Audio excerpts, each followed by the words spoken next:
Assalamualaikum warahmatullahi wabarakatuh. Bismillahirrahmanirrahim. Alhamdulillahirabbil alamin. Wa bihi nasta'inu ala umuri dunya waddin. Allahumma shalli ala sayidina Muhammadinil Fatih lima ughliqa wal khatimi lima sabaqa nasiril haqqi bil haqqi wal hadi ila shiratikal mustaqim wa ala alihi haqqa qadrihi wa miqdarihil azim. Minal a'izin wal faizin. Taqabbalallahu minna wa minkum siyamana wa siyamakum wa zakatana wa zakatakum. Amin Allahumma amin. Moga Allah mengampuni dosa-dosa kita semua. Semoga Allah menerima ibadah puasa selama 30 hari. Dan semoga Allah menerima ibadah-ibadah zakat fitrah, ibadah sedekah dan ibadah-ibadah yang lainnya.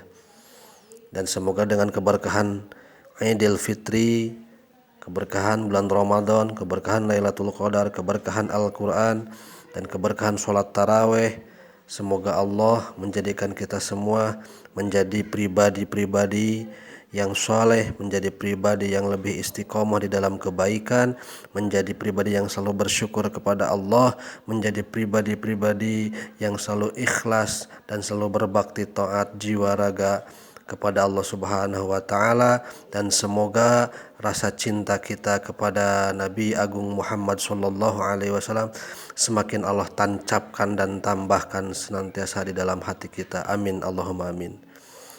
Hadirin rahimakumullah yang masih selalu setia di channel YouTube Ibnu Malik Tea. Insyaallah pada kesempatan kali ini saya akan mengupas kaifiyah atau sebuah ibadah sholat sunat yang masih dilakukan di bulan Syawal yang penuh berkah ini. Keterangan ini saya ambil masih dari kitab Khazinatul Asrar karangan Asy-Syaikh Sayyid Muhammad Haqqin Nazili radhiyallahu anhu. Bismillahirrahmanirrahim.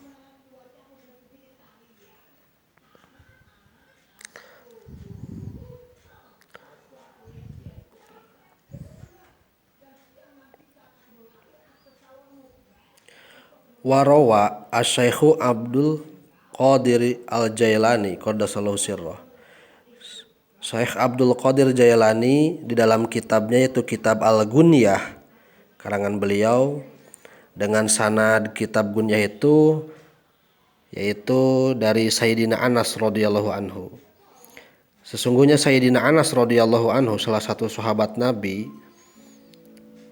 beliau mengatakan, qala Rasulullah sallallahu alaihi wasallam, Rasulullah berkata, man sholla fi Syawal samana rakaatin, barang siapa yang melakukan sholat sunat di bulan Syawal 8 rakaat. Barang siapa yang melaksanakan sholat sunat di bulan Syawal 8 rakaat, lailan kana au naharon, baik di waktu siang ataupun malam. Jadi sholat sunatnya ini 8 rakaat, dilakukan 2 rakaat, dilakukannya siang hari boleh ataupun malam hari boleh, atau mungkin siangnya dilakukan dan malamnya juga dilakukan dengan jumlah 2 rakaat. Yang hal ini disebutkan dalam kitab Al-Gunyah disebut dengan sholat sunat utaqo. Jadi sholat sunat utaqo ini sholat sunat yang dilakukan di bulan Syawal baik siang ataupun malam, ataupun siang dilakukan ataupun malam dengan jumlahan 8 rakaat dan dilakukan dengan 2 rakaat. Adapun niatnya bismillahirrahmanirrahim, usolli sunnatal utaqo rakaataini lillahi ta'ala. Aku niat sholat sunat utaqo 2 rakaat karena Allah Ta'ala. Atau bisa juga usolli sunnatan fi Syawal rakaataini lillahi ta'ala. Aku niat sholat sunat di bulan Syawal ini 2 rakaat karena Allah Ta'ala.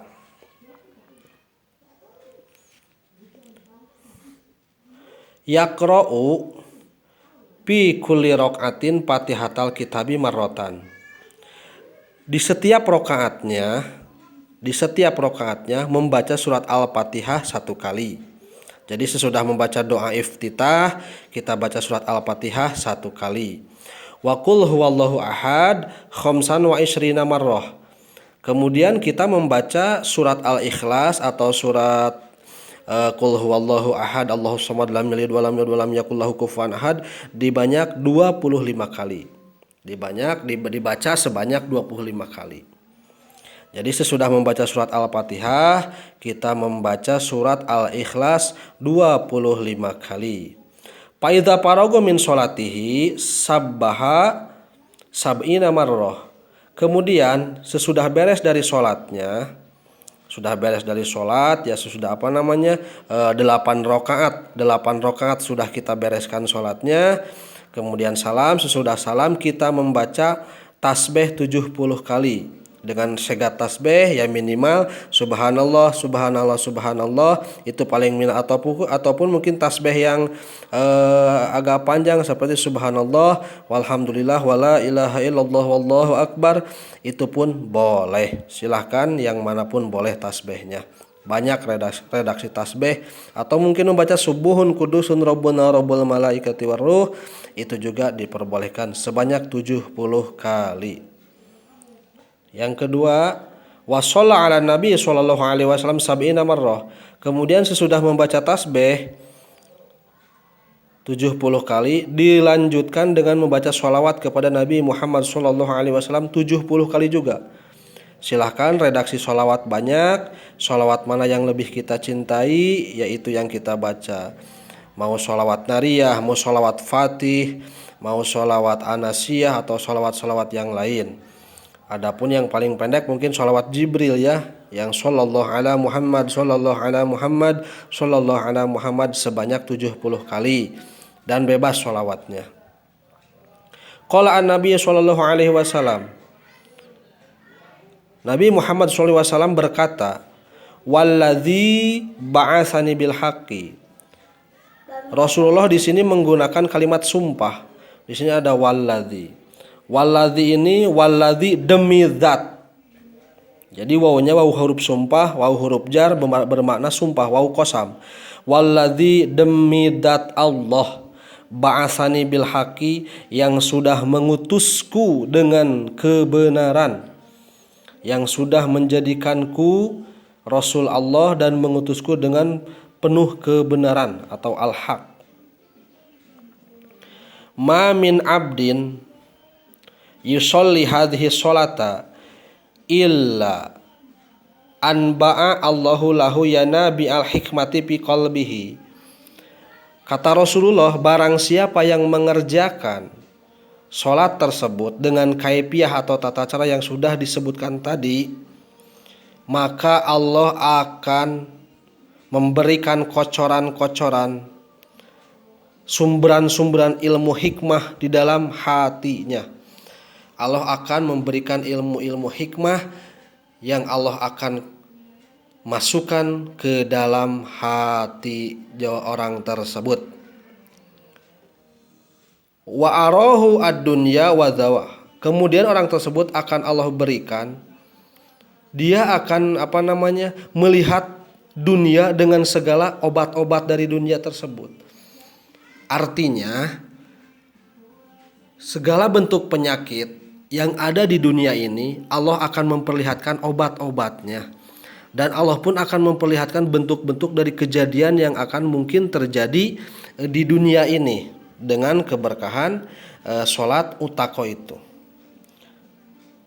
Kata Rasul pun berkata, walladzi ba'asani bil haqqi, barang si demi zat Allah yang telah mengutusku dengan kebenaran, man shalla hadhihi sholata kama wasabtu, barang siapa yang mengerjakan sholat sunat di bulan Syawal tersebut kama wasabtu, seperti yang telah aku sifatkan, seperti yang telah aku terangkan tadi, kata Rasulullah, la yarfa'u ra'sahu min akhiri sajdatin hatta yaghfira Allahu lahu, maka orang tersebut tidak akan mengangkat kepala dari sujudnya terkecuali Allah sudah mengampuni seluruh dosa-dosanya. Jadi sebelum dia mengangkat kepala dari sujudnya, Allah terlebih dahulu akan mengampuni seluruh dosa-dosanya. Wa in mata syahidan, kalaulah orang tersebut mati di bulan itu, kalaulah orang tersebut mati sesudah melaksanakan sholat tersebut, mata syahidan, maka orang tersebut akan mati dalam keadaan syahid. Sebagaimana yang kita ketahui, mati syahid adalah mati yang sangat kita damba-dambakan.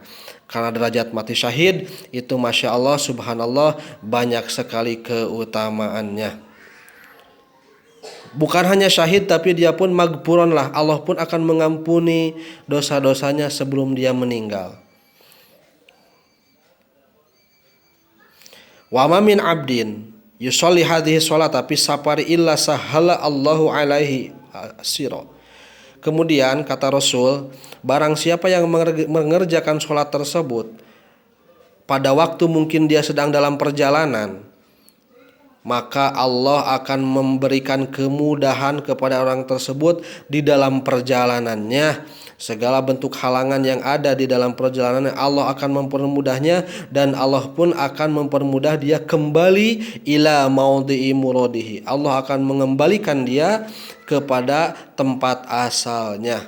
Jadi pulang pergi ada dalam kemudahan, pulang pergi ada di dalam keselamatan Allah Subhanahu wa taala. Wa in kana madyunan qada Allahu lahu dainahu.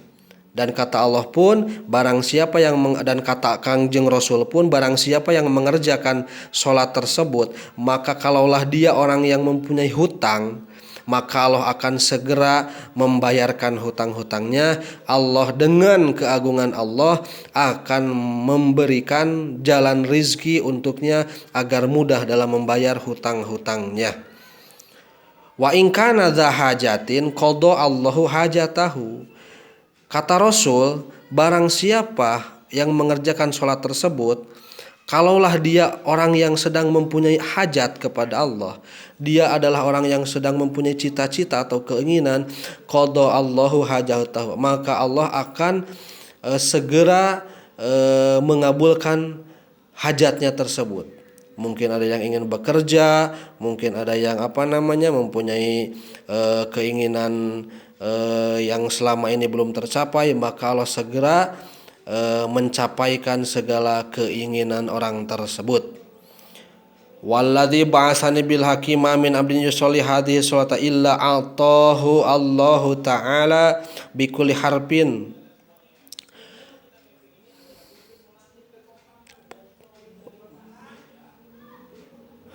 Allah akan memberikan dari setiap huruf yang dia baca ketika sholat tersebut, dari setiap huruf akan Allah berikan sebuah bangunan, Allah akan memberikan sebuah taman-taman nanti di surga, dan Allah akan menjadikan sholat tersebut sebagai kendaraan dia nanti di surga.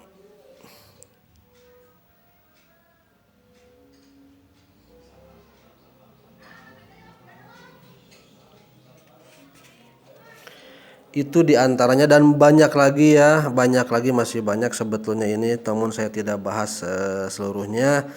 Itu hanya sedikit dari pembahasan fadilah sholat utaqo itu. Semoga bermanfaat bagi kita semua, dan semoga Allah menjadikan kita ahli sholat, menjadikan kita ahli sobar, ahli ikhlas, ahli syukur kepada Allah Subhanahu wa taala. Semoga di bulan Syawal ini kita senantiasa selalu mengejar kebaikan, fadilah-fadilah dari Allah melalui lisan yang mulia Kangjeng Nabi Muhammad SAW. Semoga kita bisa mengerjakan sholat sunat utaqo di bulan Syawal ini, entah sekali dalam bulan Syawal ini, atau 2 kali, atau mungkin selama bulan Syawal ini kita kerjakan baik siangnya atau malamnya, atau siang saja atau malam saja. Selama bulan Syawal kita kerjakan sholat sunat ini, itu alangkah lebih baiknya. Semoga kita semua diberi kekuatan untuk mengerjakan sholat sunat tersebut, dan semoga Allah memberikan apa yang telah Nabi sebutkan tadi, fadilah-fadilahnya, keinginan kita, hajat kita, cita-cita semoga Allah kabulkan dengan kabul yang penuh dengan rahmat, dengan kabul yang penuh dengan keberkahan dan ampunan Allah. Amin Allahumma amin. Hadanallahu wa iyyakum ajmain. Wassalamualaikum warahmatullahi wabarakatuh.